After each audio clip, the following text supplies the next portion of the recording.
नमस्कार प्रिय मित्रों, मैं ज्योतिषकार कमल आप सबका हार्दिक अभिनंदन करता हूं आपके अपने इस प्यारे यूट्यूब चैनल एस्ट्रो कमल में। और आज एक ऐसी अद्भुत साधना लेकर आया हूं जिसे कोई बिरला ही कर सकता है, हर कोई कर भी नहीं सकता। साधना सरल है, एकदम सरल है, फिर भी कोई बिरला ही कर सकता है, हर कोई नहीं कर सकता। आज से 20 साल पहले एक साधक ने यह साधना बताई थी, जो खुद साधक था और उसके पास घूम के किसी बहुत बड़े संत से, बहुत बड़े सूफी संत से ये साधना उसको मिली थी।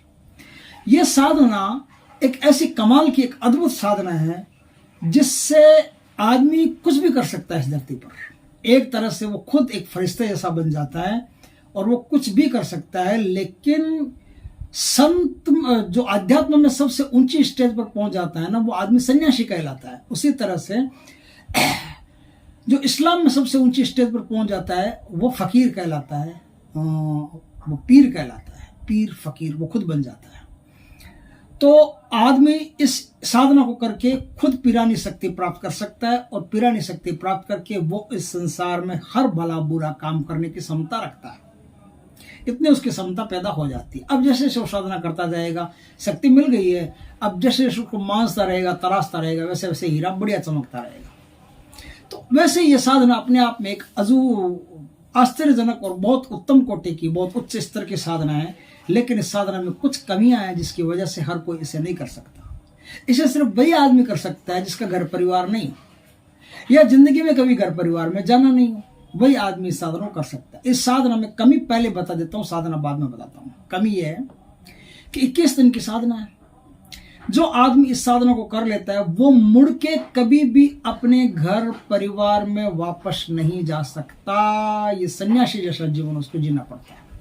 जिसे सन्यासी एक बार सन्यास लेने के बाद में वापस अपनी गृहस्थी में नहीं जा सकता, उसी तरह से जो आदमी इस साधना को कर लेता है वो करने के बाद में पलट के अपने स्थान पर, अपने घर गृहस्थी में, अपनी पत्नी के पास वापस कभी नहीं जा सकता। इस प्रकार से साधना ये खतरनाक बात है एक आम गृहस्थी के लिए।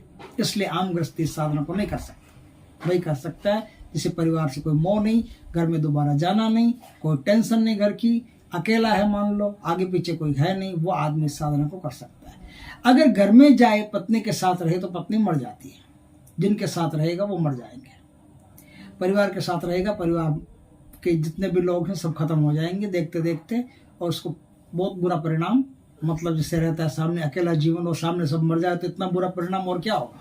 इससे बुरा कुछ नहीं होगा। तो इससे बुरा परिणाम ये होता है कि आदमी के सामने उसके परिवारजन खत्म हो जाते हैं, तो वो परिवार में जा नहीं सकता, एक तरह की बंदिश लग जाती है। लेकिन परिवार में नहीं जा सकता।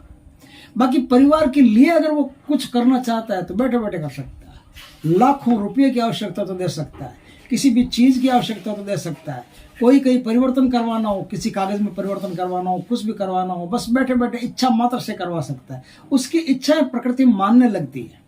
इतना वो सुपर हो जाता है कि उसकी इच्छा से अगर वो चाहता है कि घर में इधर से भगोला उठा करके उधर पहुंचा दे, चला जाएगा फट से। वो चाहे किसी डॉक्यूमेंट में कोई चीज गड़बड़ हो गई है, कुछ भी हो गया है, वहां बैठे बैठे वो विचार कर लेगा, तुरंत उसके विचार के अनुसार वो काम हो जाएगा। लेकिन घर परिवार में वापस नहीं जा सकता। ऐसे आदमी का कोई दुश्मन हो, कोई आदमी अगर उससे दुश्मनी करने की कोशिश करे या सोचे, वो आदमी गया काम से, मर जाएगा या फिर शहर छोड़ करके भाग जाएगा। या तो मर ही जाएगा या भाग जाएगा, दोनों में से कोई एक काम होगा, वो उसको दिखाई नहीं देगा वापस। तो उस आदमी के कोई दुश्मन नहीं होती। लेकिन वो आदमी किसी से दोस्ती नहीं कर सकता। दुश्मन नहीं होती ये अलग बात है, लेकिन दोस्ती नहीं कर सकता। वो आदमी अगर किसी व्यक्ति को ज्यादा चिपकाए हुए अपने पास रखता है तो वो आदमी भी मर जाता है, वो आदमी भी गया काम से।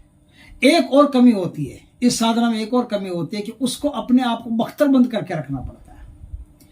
कोई आदमी अगर उसको छू ले, छूने के साथ वो आदमी ठीक रात 12 बजे मृत्यु को प्राप्त हो जाता है छूने पर।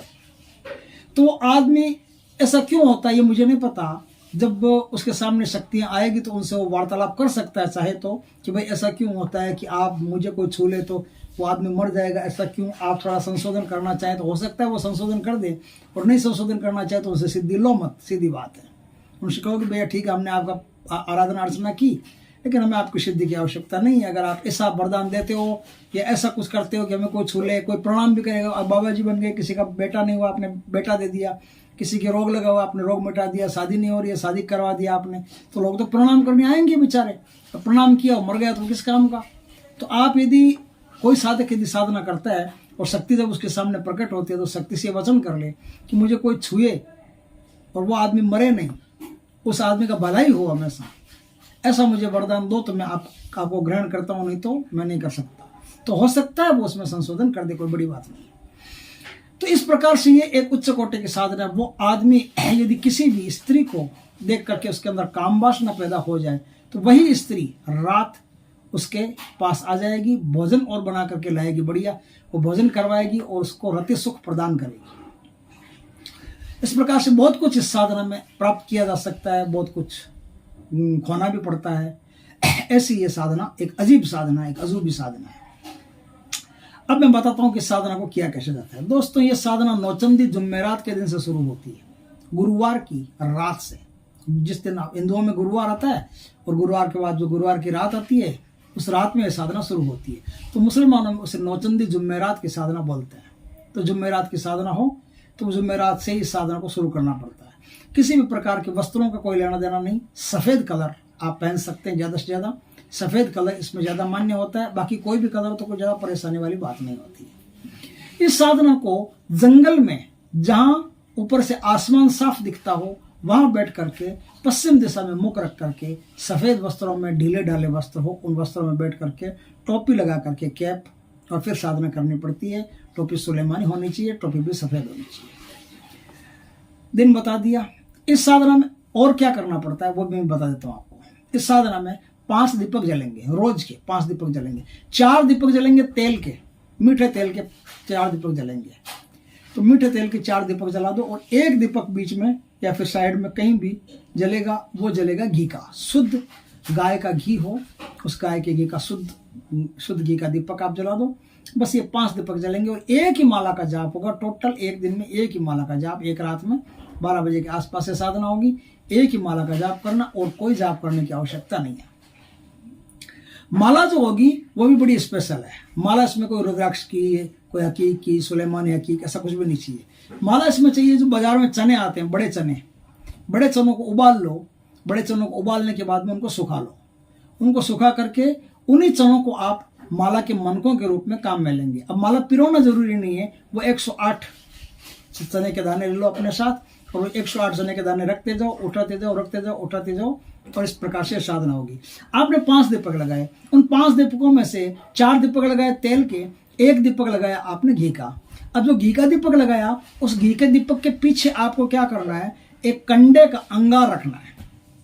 और आपने 4 दीपक जो लगाए तेल के, उन 4 दीपकों के पीछे भी एक कंडे का अंगार रखना है। दोनों के पीछे एक एक कंडे का अंगार आपको रखना है। अब कंडे का अंगार रख दिया, उसका करेंगे क्या, तो घी के पीछे जो कंडे का अंगार आपने लगाया है उसके पीछे आपको जो अंगार है, उस अंगार में आपको गुग्गल, बार बार गुग्गल की धुनी उसमें देनी पड़ेगी। और जो तेल के दीपक लगाए हैं उनके पीछे क्या करना पड़ेगा, जो तेल के दीपक लगाए हैं उनके पीछे आपको लोबान का जो बूरा होता है, जो लोबान पाउडर होता है, लोबान पाउडर की बार बार आपको धुनी देनी पड़ेगी या लोबान की धुनी देनी पड़ेगी, कुछ भी करो।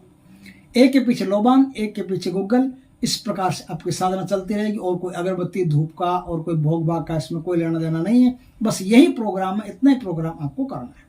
ये आपने कर लिया। अब आप जाप करेंगे, एक माला का जाप रात्रि 12 बजे से एकदम बिराने में। कोई आपके साथ भी हो अगर तो उसे दूर बैठा रखें, पास में मत आने दें। इसमें कोई प्रकार का हिसार नहीं लगता, किसी प्रकार का कोई सुरक्षा मंत्र की आवश्यकता नहीं है। सीधा बैठो, सीधा जाप करो और जाप करने के बाद में फटाक से सिद्धि आपको मिल जाती है। अब सिद्धि तो मिलेगी क्योंकि आपको भी सिद्धि अपने अंदर प्रतिबंधित करती है, तो फटाक से सिद्धि मिल जाएगी। आप जाप करते रहोगे, करते रहोगे, करते रहोगे। 21वें दिन क्या होगा, एक स्त्री और एक पुरुष आपके सामने खड़े होंगे, आ जाएंगे, प्रकट हो जाएंगे अपने आप और कहेंगे किस लिए बुलाया। तो आप कहोगे कि इसलिए बुलाया कि आप हम पर कृपा करो। और कोई वचन कुछ नहीं होगा, सिर्फ कृपा करो और वो कृपा कर देंगे। दोनों स्त्री पुरुष मिलकर के अपना हाथ साधक के सर पर रख देंगे।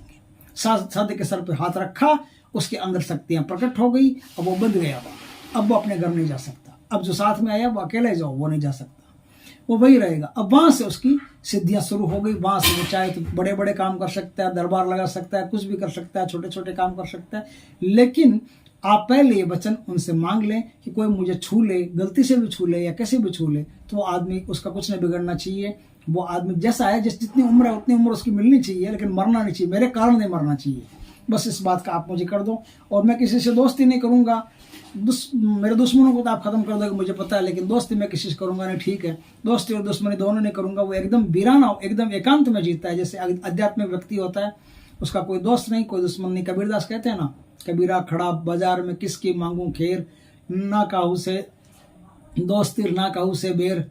तो उसका न तो किसी से दोस्ती होती है, न किसी से बेर होता है। तो बेर तो चलो आप खत्म कर दोगे, दोस्ती में रखूंगा नहीं। मैं एकांत जीवी, अध्यात्म जीवी बनकर के साधना करूंगा। जितना पवित्रता से वो आदमी इस संसार में जीवन यापन करता है, उतनी उसकी साधना गरिमामय होती है, उसको कई प्रकार के लाभ होते हैं। वो आदमी किसी भी व्यक्ति के जीवन में, किसी भी वस्तु के जीवन में, किसी भी स्थान के जीवन में कोई भी परिवर्तन करने की क्षमता रखता है। किसी को संतान नहीं हो तो वो आदमी संतान दे सकता है। किसी को आर्थिक तंगी हो, वो आदमी आर्थिक तंगी दूर कर सकता है। किसी को कोई पढ़ाई में तकलीफ हो, कई प्रकार की समस्याएं हैं, जिसका वो अपना एक दरबार लगा करके उन समस्याओं का समाधान कर सकता है। उस आदमी को गले में हरे हकीक की या हरे मनकों की बड़ी माला हमेशा पहने हुए रहना चाहिए। इस प्रकार से ये एक अजीब टाइप की साधना, इस साधना का नाम है डोका डोकी साधना। डोका डोकी साधना बहुत प्राचीन, बहुत पुरानी साधना है और बहुत कम लोगों को इस साधना के बारे में पता है। शायद यूट्यूब पर ये पहली बार आई होगी।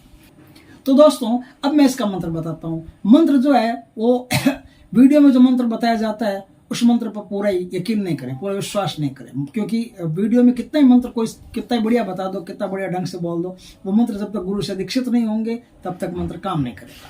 तो आपको यदि साधना करनी हो किसी को, तो मंत्र दीक्षित होकर के फिर साधना करें।